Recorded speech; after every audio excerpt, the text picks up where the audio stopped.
Welcome, all my right thinkers. Thanks for tuning in to check out your boy, P Funk, thinking right, out here in the lab. What I do for you. I got something you might enjoy. A short, quick lesson for you today. This is going to be fast, informative, but short. Let's go. Right, it's the 25 rules to live by storytelling, story with a message.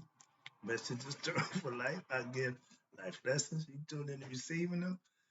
Not the long ones, so I'm gonna cut them short for you. Hopefully that'll work out. Let's go. I appreciate you though. Right thinking mission, and that's what I'm on, is to enlighten, inspire, educate, and motivate you to the individual to a higher spiritual level of enlightenment for yourself. Right thinking is a way of life, and it is a way of life through mental and spiritual discipline daily will help and guide you to obtain your goal of spiritual enlightenment, aka know thyself. My mission is for all right thinkers to acquire the information and the knowledge that they can do just that. Know thyself. That's what I give it to you for you can use it to do just that. So let's go. That's the mission. Excuse me. That's my intent. That's my agenda. Let's go. Know thyself is the question I ask. You should have the answer as rhetorical because everybody got the answer for themselves. And if you don't have the right answer or the answer, tune in. I can help you with it. These are the five people. Understand? One of them are you. A person who knows not and knows not that they know not is foolish. Disregard them. Is that you? A person who knows not and knows that they know not is simple. Teach them. That's why I do what I do. For you, I appreciate you too. Stay tuned. I got you. Is that you? A person who knows not, hope this ain't you, and believes that they know is dangerous. Avoid them. I do. Is that you? A person who knows, but knows not that they know is asleep spiritually. I'm the spiritual alarm clock here to wake you up with knowledge of self. That's my job. A person who knows and knows that they know is wise. Follow them. All these persons reside in you. Like I said, know thyself and to my yacht, be true. Today, quick lesson. A little personal. I mean, I like when I talk about personal stuff, so talk about, but it's gonna be short this time. All right, I give you the benefit of the doubt on that one. I break it down for you real short. Right thinking. Let's talk about what an enlightened sage experiences. Hmm, what the? Pay attention. The life of a sage. What's a sage? A sage is someone who's mastered himself and lived out his mastery so that he can show others how to master themselves. Hence, sage. A sage, when you enter sagehood, that means you reach the highest level of spiritual enlightenment you can attain, aka self mastery. That's all. You can gain self mastery and keep it to yourself and just live on, that's what you do. But most people who get it want to do what? Share it. Why? It ain't doing me no good. If I'm using it to my benefit, so it's doing me good, but not to share it. It don't help nobody else. So this is why I do what I do daily for you. Okay? That's what sages do teach.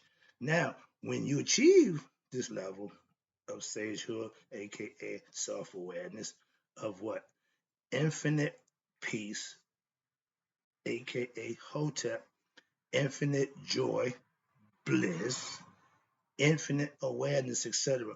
Everything that's good is what you enjoy when you reach that level of enlightenment or sagehood. Why? Because you went through the rigors to achieve something that a lot of people won't do. So that's the difference. And watch this. With your right thinking philosophies, spiritual practice daily, you too can reach this level of awareness, aka self with self-knowledge, is what? Transcendental of the three relative states of consciousness: conscious or unconscious, conscious, and subconscious. Three states of mind: wake, dream, and sleep. Three stages of ignorance. So you can understand how to use this philosophical concept to your advantage. Watch this. Now, the relative states of consciousness, what are they? I just told you. They are unconscious. conscious and subconscious. Unconscious, not to know. You're not woke. Conscious means you are aware, you pretty much here in place. Subconscious, the body, the subconscious runs the body. Why? You don't have to think about the function of the body. The subconscious takes care of that. So those are three stages of consciousness that you need to be aware of. So let's talk about the spiritually enlightened right thinker, aka sage. Sage is one who knows themselves. Again, mastery of self, control of emotions, control of your actions, being aware of what you're doing at all times. Oh, you perfect. No, far from it. But you can do things that you need to do the way you need to do them. Somebody else may go, you perfect. No, just anal and paying attention and being focused. How about that?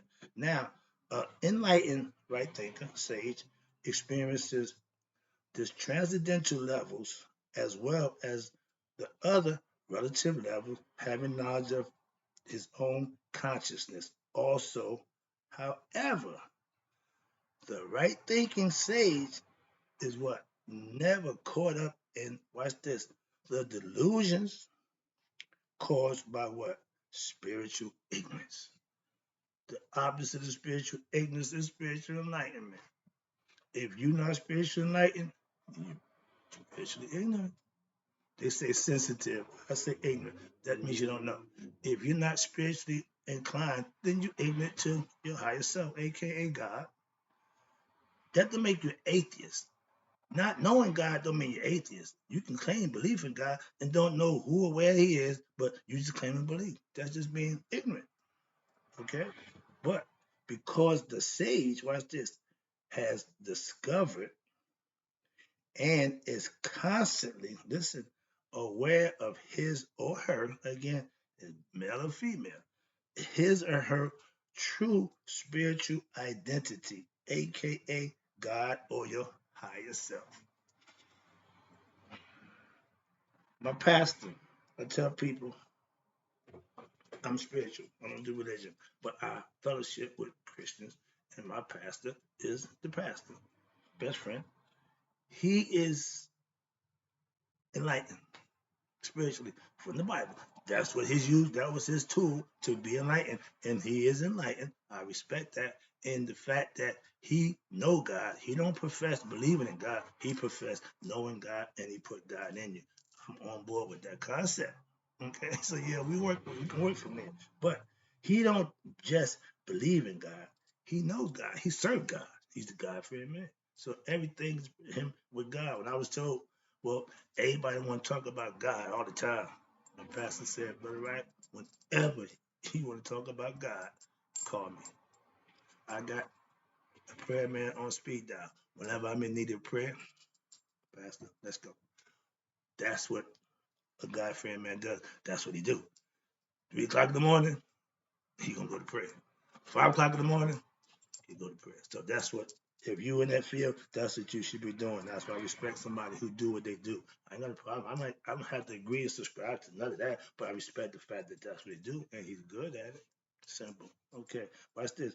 Now, just as an ordinary person sees him or herself as what? Human beings with a definite history or birth date, family, and other relations.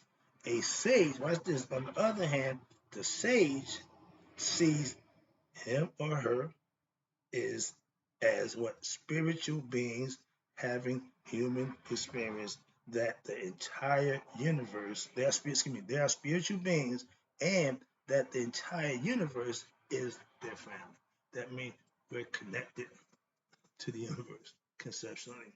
That's a different mindset. I'm a human being. That means you ego by yourself. You edge God out. The ego is not familiar with God. Your higher self is. That's Haru. But Set could care less about God. Why? Self-serving. That's what he do. You can't make God. Think about God. It's all about him. So that's why you have to put him in check. So let me move on right now. Let me get this over with. Now, a sage, watch this. A sage does not hold on to fanciful notions or expectations, because what? They know that this world of human experiences is full of what? illusion, delusions, and uncertainty and limitations, aka be they good or bad. While you here on earth, you have total control over what happens to you. You reap what you sow. You put good work in, you get good work in. It haven't changed. That's not man's law. That's not religious law. That's the law of nature, God, aka. Now, the sage, watch this. The sage have already what discovered what is abiding, what is limitless, what's eternal and immortal, pure and true. Why? Within their own heart and mind. They know it themselves. They figured it out. That's what I'm trying to get my right thinker to do the same thing. Watch this. So thus, they have what? No desire or need for any worldly activities, objects. I tell people I no longer follow sports. Well, how you with it?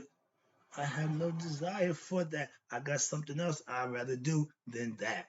That's all. Nothing against them. Hey, ain't that when the people miss me? It's not watching it. They could care less. So understand that. When you think they need you, you a fool. But you have the right to do what you please. That's what I do. I spend my time learning and studying. That's what pleases me. That's what satisfies. That's what enlightens me. That entitles me to do what I do for you. If I'm watching somebody went up and down the field, throwing the ball around. That ain't enlightening me to nothing. It's not entertaining to me at this point in my life anymore either. Come on, moving on. I don't have desires for worldly activities, objects, or personalities. I have no friends. Don't care. Why? If I got to dumb myself down, belittle myself, and for friendship, nope, ain't gonna happen. God don't ask none of that of me. Let's go. So this Watch this. So thus, what a sage operates in the world without being attached with things of or hindrance of any kind of the physical world. No friends. I don't depend on nobody to get what I need done. Independent, trust me. So that gives you what? The experience of what? Freedom. Freedom. Some people don't want to be alone. Some people don't want to be free. They'd rather be around a bunch of people and be in a bunch of stuff that keeps them distracted from what doing what they need to do for themselves. So they use a bunch of excuses. So moving on. Watch this. When you experience freedom, and watch this, and a sense that nothing is more important than that. That's where you need to be. I'm comfortable with my freedom and my peace of mind that I have with myself. This is the kind of mindset I want what all right thinkers to have for themselves. Be satisfied with you, knowing you, and that will do the job. Trust me.